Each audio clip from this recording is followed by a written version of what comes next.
This is an RNZ podcast. The egg freezing process costs so much money, like $11,000-12,000 for one go. Also, there is no partner.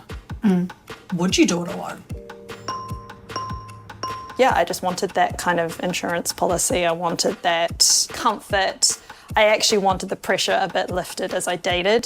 I think it kind of came back to what mistake in the future am I comfortable making. Such a massive decision. It's such a massive consideration. It's a hard egg. It's a hard egg. Hi, it's me, Kadambari, and that is a clip from the documentary film Frozen, My Eggs and Me. For the Iran-born, New Zealand-based filmmaker Shamin Yazdani, turning a corner into her mid-30s meant finding herself face-to-face with a dilemma: to freeze her eggs or not. This is Here Now, and today, the raw realities of cryopreservation. Yep, egg freezing. Well, the first time that I considered freezing my eggs, I think I was maybe in my late 20s, and I kind of said it just in jest to my mum. I wasn't thinking about it too seriously. And she, to my surprise, said, yeah, maybe you might consider doing that. And I was kind of shocked that she said that. But then I didn't really engage with it much after that. It was only after living in London for 8 years, moving back to Aotearoa, to Otahi, and kind of taking stock of everything that I started to reopen that question. With her film, Shamin unpacks some profound personal truths through conversations between her and some close friends, including 3 Iranian girlfriends living in different parts of the world. Well, I'm curious if you had ever considered it. Yeah, of course. I'm a woman. I know I'll be a good mom. I'm generally mothering everybody, usually, but I don't want a kid. Opening the conversation up with them was surprisingly easy, she says. They also, in some ways, have felt like older sisters to me. In fact, they have felt like older sisters to me. They are really special people to me, and relationships that I'm not sure I would have formed otherwise had I not lived overseas. Relationships with other bicultural Iranian women, because I had an absence of those relationships in my life growing up in Christchurch. For, the longest time I was hoping and expecting it to happen organically. And now it feels like intervention is required. These are all very real conversations the women are having with themselves. And in the film, Shamin weaves those thoughts together, hoping it would help inform her decision. At the core of it, the film's a bearing of soul in some way. When I was in the process, all I was thinking about was the film. And it's only through having these conversations, hearing what you've just said, that it's sort of a reminder of the degree of vulnerability, because all I was trying to do was speak my truth and do justice to the film and justice to the topic, and sort of try to divorce myself of any ego in that process. For so many women, the struggle is real. It's a battle between a biological clock, careers, and social pressures in a society that tells us women can have it all, just maybe not all at once, and at a cost. The egg freezing process can be financially crippling, painful and emotionally exhausting, and ultimately a bit of a roll of the dice. Every egg harvested has up to about 12% chance of leading to viable pregnancy. It's a decision that's easier to make when you're younger, purely because you're more likely to get a good batch. I'm generalizing. That's assuming that you're in good health and that you'll get a decent number of eggs, and therefore when it comes time to floor them, that you will have a more successful outcome. I think when when you become older, there's just an elimination of that possibility. It's not impossible, but it feels more like a gamble. And so the investment feels more like a gamble. The investment, the hope that you invest as well, that's more of a gamble. It's no lie that many of us are living lives that are increasingly nuclear and less community-based.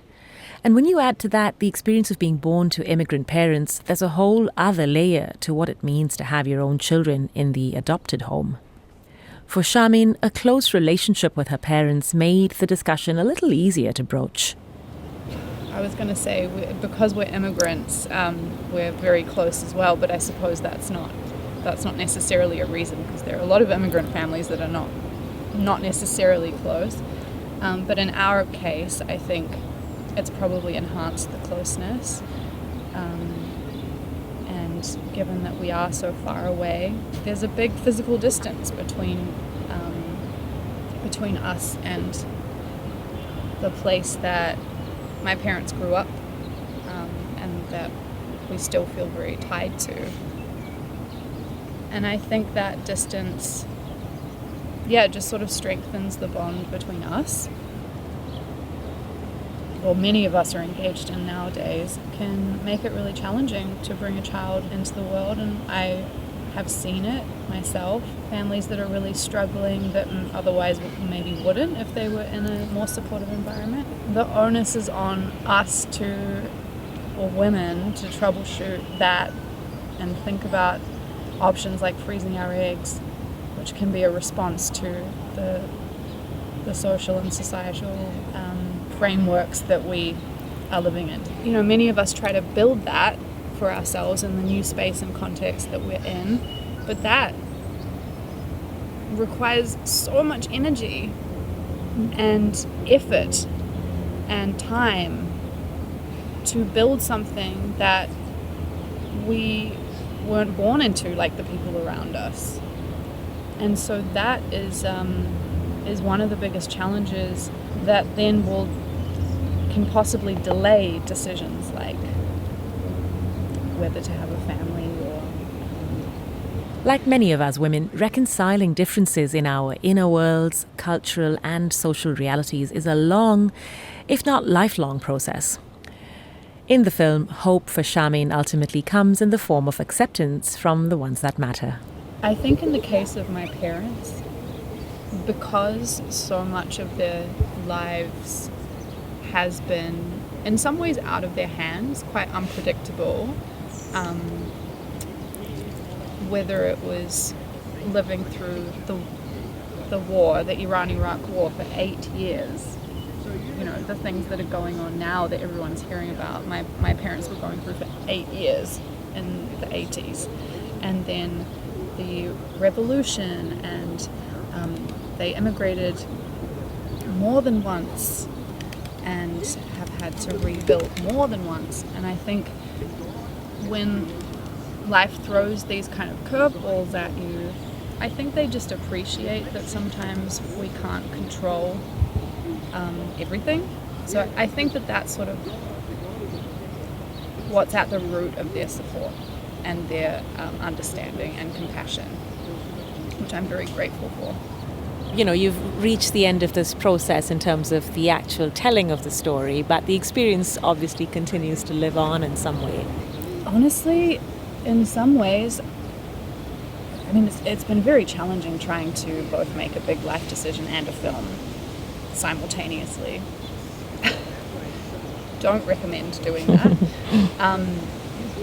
And the process from start to finish has taken around 9 months. So this has been quite, quite the gestation period with this film, and I still feel like I'm very much in it, and I probably will until a little while after the film is released as well, and then maybe then I'll be able to confront everything with a clearer head. But for now, it still feels like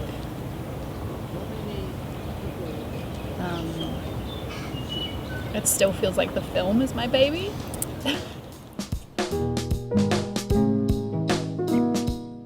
Shamin Yazdani talking to me about her documentary Frozen, My Eggs and Me. The film will also be available on the RNZ website, so keep an eye out for it. My name is Kadambari Raghukumar, and today's episode of the Here Now podcast was mixed by Ellie Marsden. You can find more episodes of the series on all your favourite podcast platforms, as well as the RNZ website.